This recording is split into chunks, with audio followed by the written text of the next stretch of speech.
Well then, hello again. I'm back now to talk about the third and final topic of this talk on rheumatoid arthritis, which is titled Walking the Tightrope: Risk Management in Rheumatoid Arthritis. As you can imagine, we're going to talk about comorbidities.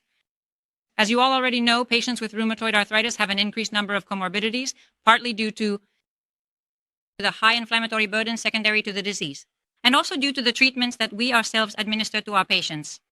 As the physicians responsible for these patients, we must know about them and stay informed so as to manage them effectively and properly, since they will potentially lead to a more unfavorable prognosis for our patients, cause lasting effects, and significantly deteriorate their quality of life. And they can also be a key factor in the therapeutic decisions we make for them, such as the choice of medication or treatment plan. There are multiple comorbidities associated with rheumatoid arthritis. Here you have some of them, but since this is a short talk and we need to be brief and provide some highlights and key takeaways, I will focus on 4 of them, the ones I consider most important. The first and the star, so to speak, is cardiovascular risk. As you all know, patients with rheumatoid arthritis have a higher risk of cardiovascular disease. In fact, it is the most common comorbidity.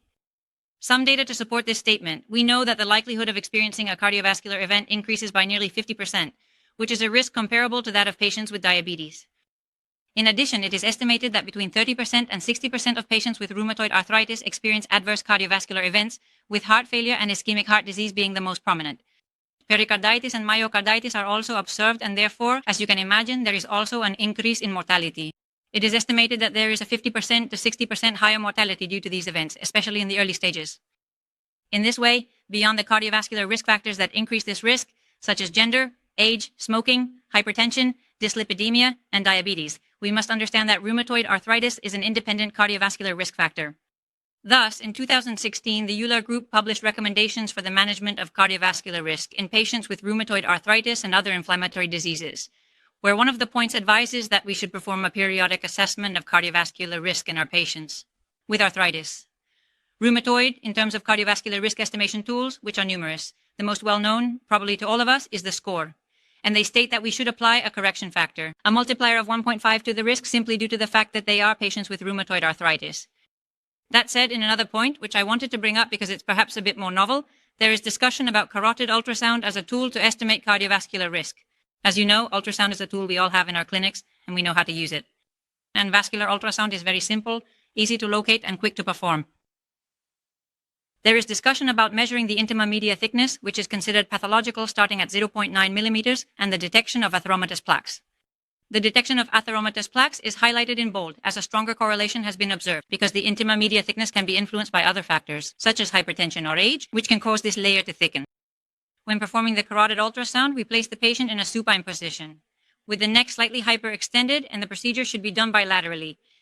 First, a transverse plane is used to orient ourselves, then we switch to a longitudinal view, and at about 1 centimeter from the bifurcation, we take the measurement. I mention this because it is a risk-modifying factor, especially in those patients we classify as intermediate risk, as it can reclassify them as high or even very high risk. And in those cases, we should take it into account and intensify cardiovascular control measures in these patients. Moving on to the next comorbidity I wanted to mention, osteoporosis, which is significantly influenced by classic risk factors of the disease, as well as other factors, such as age, female sex, and low body mass index. Smoking or a sedentary lifestyle, along with other risks stemming from the disease itself, such as high inflammatory burden or side effects from treatment, particularly glucocorticoids. All of this contributes to our patients with rheumatoid arthritis having up to twice the risk of vertebral and hip fractures compared to the general population. Here I bring you an algorithm to help us get oriented and determine in which patients with rheumatoid arthritis we should begin an osteoporosis assessment. On one hand, starting at age 50, it is recommended to perform it in all patients. For those between the ages of 40 and 50, it is recommended for patients in whom we have used corticosteroid therapy of more than 2.5 milligrams of prednisolone per day for over 3 months, patients with high inflammatory activity of the disease, with high titer ACPAs, and the factors included in the category for patients under 40 years old, which are low-impact fractures in individuals over 30, use of high-dose glucocorticoid therapy, patients with low functional status, and patients with frequent falls. For all of these groups of patients, it is recommended to conduct an osteoporosis assessment. Typically, a bone densitometry is advised, and if necessary, treatment for osteoporosis should be initiated. Moving on to the third comorbidity I'd like to mention, neoplasms. Although there is no consensus among the studies reviewed, a slight increase in the risk of neoplasia has been observed in our patients with rheumatoid arthritis. Particularly in terms of hematologic cancer, an increased risk of lymphoma has been observed. And it has been found that this increased risk is related to the activity level of the disease.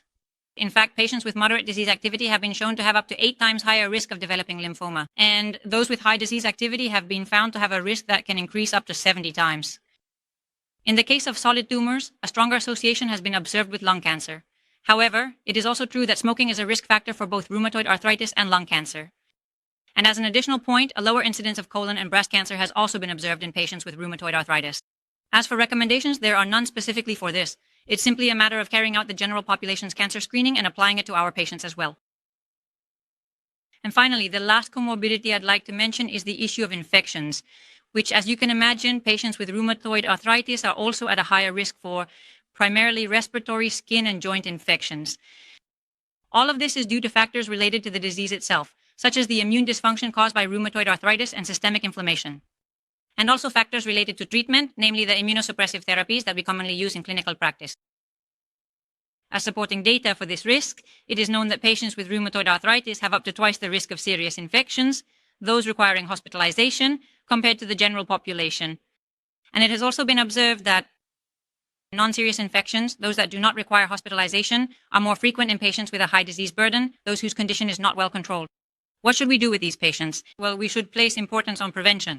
Conduct a prior serological study for hepatitis B, hepatitis C, HIV, syphilis, tuberculosis, and other infections that we can include based on risk factors, such as HPV, cytomegalovirus, varicella-zoster virus, etc.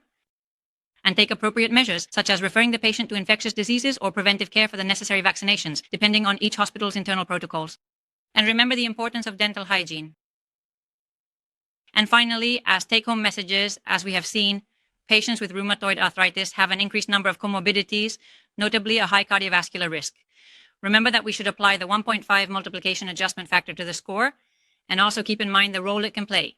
Vascular ultrasound, which is a tool that we have readily available and is very easy to perform, also indicates a higher risk of osteoporosis in some patients. We should perform screening with densitometry, as we have seen. Also avoid the prolonged use of corticosteroid therapy. They will also present a higher risk of neoplasms, which is somewhat more controversial, but it is important to assess the elevated risk of lymphoma, which is related to disease activity, and also a higher risk of infections. So it's important to focus on prevention, refer these patients to preventive care when needed, and ensure they are vaccinated.